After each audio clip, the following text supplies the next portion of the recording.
Welcome to all the classic car enthusiasts and track day car guys that are watching in. Yeah, so we're kind of getting to the part now where we're starting to put the blingy things on and put things together. I've got a few issues that I needed to sort out on this airbox that I made. There are obviously other ways around it. We could have put the airbox on so it didn't go up over the bottom roll crash bar that we put in. We took the original one out that's in the Mini where the switches go, and we put our own tubular inside, which has made the angle slightly different. What I do feel with this ITG filter that I've bought from MED, even if you had a solid back on it, so it was a solid encasing for the Weber carburetor, because of the length of the bells, you would not be able to undo it properly, or it'd be very difficult. And I don't think you'd be able to put the sponge around. I'm going to do a little test and see if that is the case, because I'm fairly sure it wouldn't come out unless I'd done it the way I've done it, which is to take the centre dashboard part out, which has got foam, which is going to have foam in it to seal it all off when it's all finished. But I wanted to go through it step by step, because if somebody is running Webers on this particular type of manifold and a 45 DCO, then it's something they want to look out for. This is possibly why a lot of people don't run the filter on, because it's just too difficult to get it out or get it in or whatever. Somebody also made a comment about the spray. There is a special spray you can buy, which you should spray on the outside of the filter, which actually is almost like a glue, if you like an oily glue. And the idea of that is it traps the dust. But I would have thought that sponge would stop any dust going through it anyway, pretty much. And I would rather take it, because I can take it out easily. This is why I designed it that way. I can easily take it out and blow it through with an air gun. So that might be a better, rather than make a kind of, I don't know, sticky surface on it, sticky membrane. We'll see. Anyway, I hope you enjoy the video. I haven't done any time lapse because I want you to see it as I'm doing it, rather than, some things you can time lapse for sure. I mean, but other things I think you need to see actually what's going on. So I hope you enjoy the video. Once again, a basic piece of equipment bought from a specialist, from a billeted aluminium to make the car look nice. Something shiny and blingy, and again it doesn't fit, not with your standard equipment. I'll show you what I mean. I've just taken this stud out now. If you're not familiar with getting studs out, you don't have a stud extractor, which is like a cam tool that goes onto the stud. You can just use two, but just make sure they're nice and tight. So I'm going to take this out, and you can see I've put two other studs in here. Luckily I have a drawer full of different kits. This is a stud and nut and bolt Imperial kit that I have. These are mainly for inlet and exhaust manifolds, and as you can see, obviously the thread that goes into the bottom the head itself is obviously a coarse, hang on, sorry, I'll try and do this right. It's very difficult with a camera. So you can see that that's a coarse thread that goes into the head, and it's a fine thread that's knotted down onto the housing. So these are the original ones. This is the billeted one I've got from MED, and that's supposed to go straight on, of course. And you can see that actually that one's pretty good, because that's the one I cleaned up, that's why. Yeah, that's tight. Oh, hang on. I'll try and find. So this is one I just took out. I did clean those, and even they were tight to go in. But you can see there, that's far too. And that hasn't been cleaned up, but this one has. But even that's tight, I think. Yeah, look, even that's tight. Yeah, so there's no give on that at all. And this is just to put this on. I mean, it's a crazy situation. So luckily I found some studs that will do the job.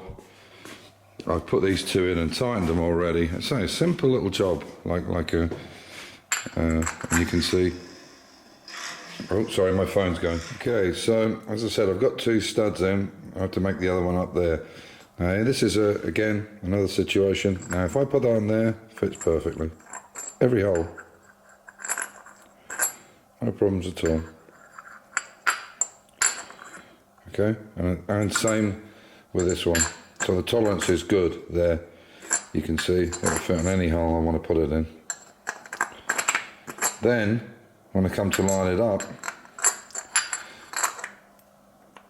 that actually won't go down. It will go down, I would imagine, if I give it a knockdown with a rubber hammer. But I don't really want to do that. I mean, that should be enough tolerance, or enough tolerance in there to get that down in one shot. What I will actually do to use it, because obviously I paid a lot of money for it, is I will put the studs in afterwards. That's the only way they're going to go in. Obviously I can put one stud in, the other two I have to put in afterwards. But what a ridiculous situation. So it's something to be aware of, guys, you know, and you do not want to be starting to drill these things out, because you could upset the holes. The tolerance is that tight that it won't even go on with two studs. So there you go. But, you know, be aware of these things. They look nice, the old blingy stuff. There's another one here, which is, this is for the water jacket. This is a billeted one. I think this is, I don't know who, I think this is KAD or somebody. And just that little billeted piece was 45 quid. Unbelievable. But there you go.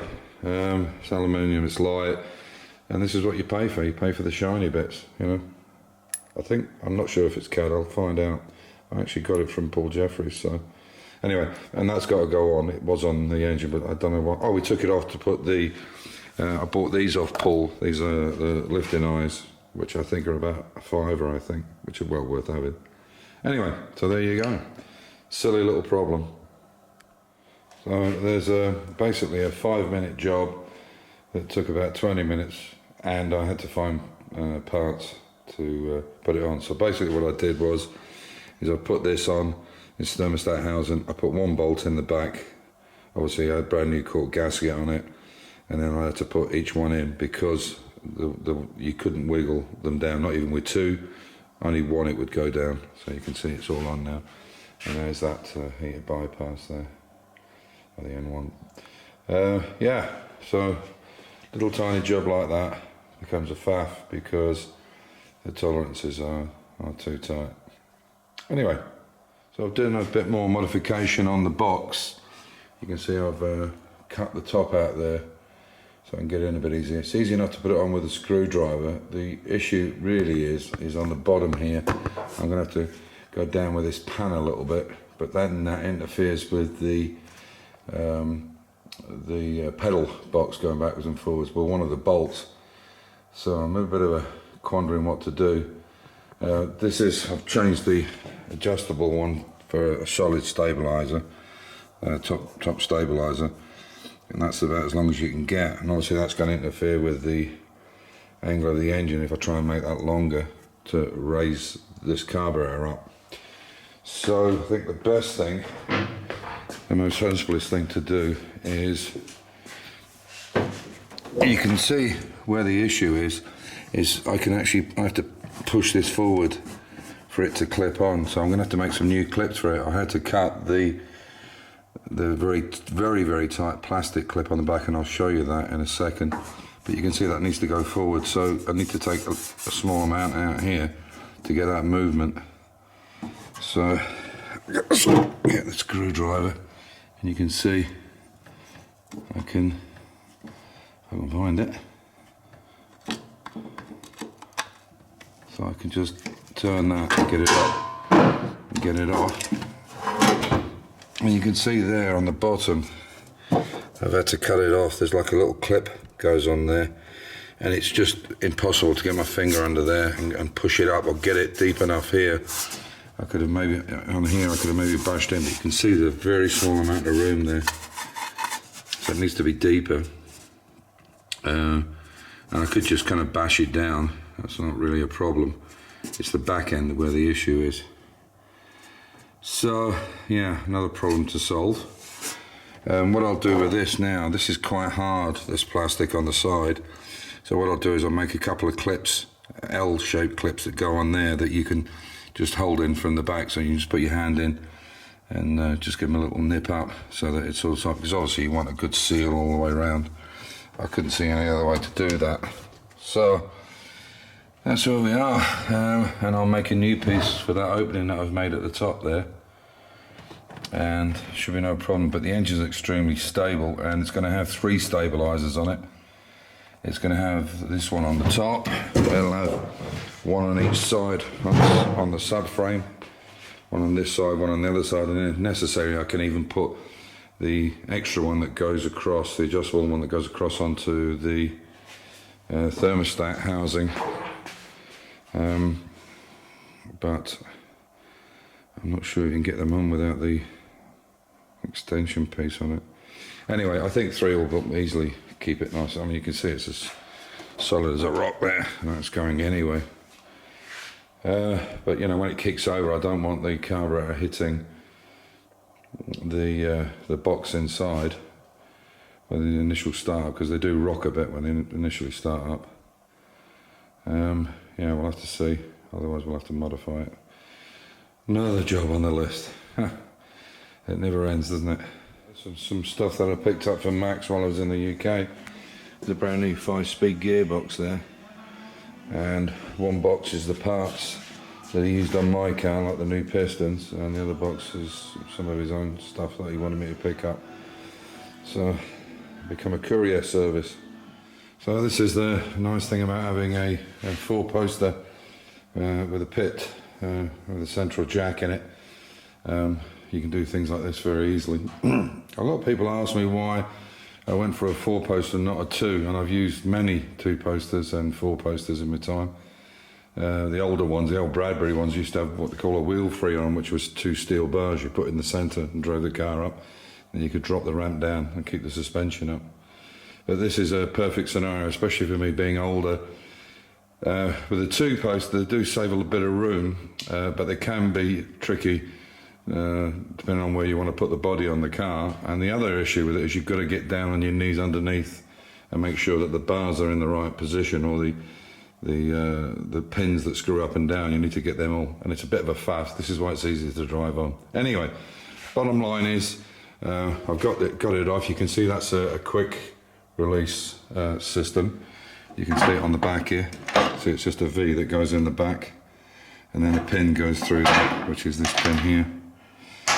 So that's what I've marked. That's what's got to come off the edge, and obviously I'll fit this up a couple of times before, and consequently if it's got to come off here, then it's got to come off that side as well. So I'll clean all that bracket down, I'll grind it down, get it to the right position, and then I'll bring you back on the next video. So I'm going to close this one up for now. I'm going to clean this all up. Now the belt can actually come off, which is good. And that bracket probably have to be done as well, because I'll check the angle on that with the radiator, and then we'll go from there. It'll be in the next video. So I'll pop this one up tonight, and as usual, stay safe, keep the faith, enjoy your hobby, and hopefully you'll come back for the next one. Take care.